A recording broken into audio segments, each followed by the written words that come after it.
19। পূর্বে বলা হয়েছে হরফে মাদ্দা তিনটি, আলিফ মাদ্দা, ইয়া মাদ্দা, ওয়া মাদ্দা। এখন লক্ষণীয় বিষয় হরফে মাদ্দা আমরা হামজায় দিয়ে গেছের মধ্যে আছে, তাহলে মাদ্দা মুত্তাসিল বলবো। প্রশ্ন উত্তর তত্ত্ব নাই, পেছন থেকে ঘুরিয়ে নয়।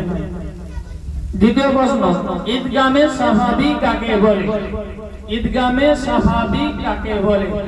ঈদগামে সাহাবী মিম সাকিনের পরে যদি মিম আসে তার মিমকে মিমের সাথে মিলিয়ে বিনা গুণনায় পড়তে হয়, একে ঈদগামে সাহাবী বলে। আবার বল, আবার বল। মিম সাকিনের ঈদগামে সাহাবী মিম সাকিনের পরে যদি মিম আসে তাহলে মিমকে বিনা গুণনায় মিলিয়ে পড়তে হয়, একে ঈদগামে সাহাবী বলে। দ্বিতীয় নাম্বার, এটাও ভুল। তৃতীয় নাম্বার, নারুন হামিয়াতুন, 3 নাম্বার 9 হলো নারুন হামিয়াতুন, বানান ও ইজরা করো।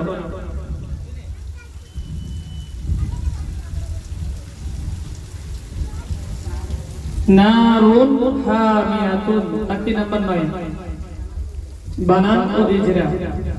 নারুন হামিয়াতুন, নুন আলিফ জবর না, রা দ পেশরুন, নারুন হালিফ জবর হা, নারুন হা, মিম জের মি, নারুন হামি, ইয়া জবর ইয়া, নারুন হায়া, নারুন হামিয়া, তা দ পেশরুন, নারুন হামিয়াতুন, নুন আলিফ জবর না, আলিফ খালি, আলিফের ডান দিকে নুনের উপর জবর আছে, একে আলিফ মাদ্দা বলে। আলিফ মাদ্দাকে এক আলিফ পরিমাণ টান দিয়ে পড়তে হয়, যেমন নুন আলিফ জবর না, র দ পেশরুন, রয়ের উপর দ জবর তানবিন, হা আলিফ জবর হা, দ জবর তানবিনের উপর হরফে হালকি 6টি অক্ষরের মধ্যে হামজা এসেছে, অতএব দ জবর তানবিনের আগে জাহির করে বিনা গুণনায় তাড়াতাড়ি পড়তে হয়, একে ইজরা হালকি করে র দ পেশরুন, নারুন হালিফ জবর হা, আলিফ খালি আলিফের ডান দিকে হায়ের উপর জবর আছে, কে আলিফ মাদ্দা বলে। আলিফ মাদ্দাকে এক আলিফ পরিমাণ টান দিয়ে পড়তে হয়, তো হালিফ জবর হা, নারুন হা, মিম জের মি, মিমের নিচে যে হারকাত আছে যেকে মারুফ পড়তে হয়, মাজুল পড়া নিষেধ এবং তাড়াতাড়ি পড়তে হয়, টান দিয়ে নিষেধ।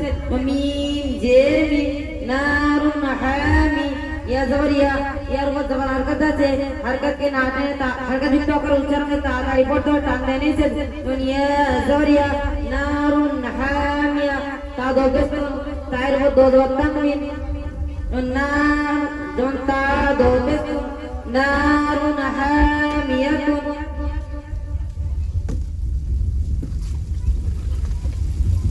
চতুর্থ প্রশ্ন, ওয়াসাহিবাতিহি, ওয়াসাহিবাতিহি, 3 নাম্বার 6, বানান ও ইজরা।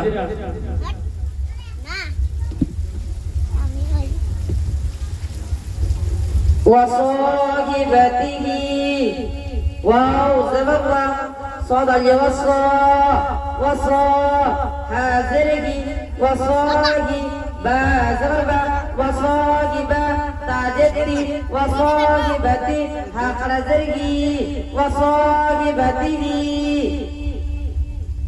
ওয়াও জবর ওয়া, ওয়াও জবর জবর হারকাত যুক্ত অক্ষর উচ্চারণে তাড়াতাড়ি পড়তে হয়, টান দেওয়া নিষেধ।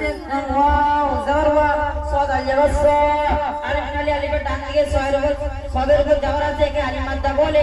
আলিফ মাদ্দাকে এক আলিফ পরিমাণ টান দিয়ে পড়তে হয়, যেমন সাদ আলিয়া ওয়াসা, ওয়াসা হায়াতের কি, হাইনকে জের হারকাত, জেরকে মারুফ পড়তে হয়, মাজুর পড়া নিষেধ এবং তাড়াতাড়ি পড়তে হয়, টান দিয়ে নিষেধ। হায়াতের কি, ওয়াসাহি বা জবর বা, বাইরের উপর জবর হারকাত যুক্ত অক্ষর উচ্চারণে তাড়াতাড়ি পড়তে হয়, টান দেওয়া নিষেধ। জবর বা, ওয়াসাহিবা তা জেরকি, তাই নিচে জের হারকাত, জেরকে মারুফ পড়তে হয়, মাজুর পড়া নিষেধ এবং তাড়াতাড়ি পড়তে হয়, টান দেওয়া নিষেধ। তা জেরকি, ওয়াসাহিবাতি হা খারা জেরকি, হাইন নিচে জের হারকাত, হাইন নিচে খারাজের হাইনের যে খারাজের হাতে খারাজের ইয়ামাত্রা সমতুল্য সুতরাং খারাজেরকে ইয়ামাত্রার মতন একালি পরিমাণ টান দিয়ে পড়তে হয় মারু পড়তে মানুষ বানাইছে হ্যাঁ খারাজের কি ওয়াসহি বাতিহি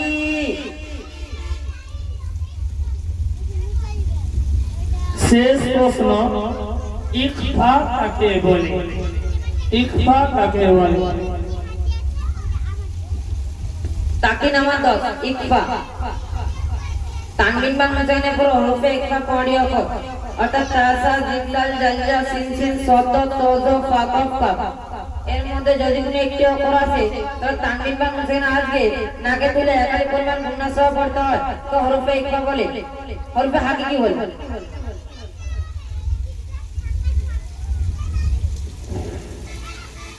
এর পরের প্রতিযোগী ইহসান ইহসান খান তার পরের প্রতিযোগী সাহিল মন্ডল রেডি থাকুন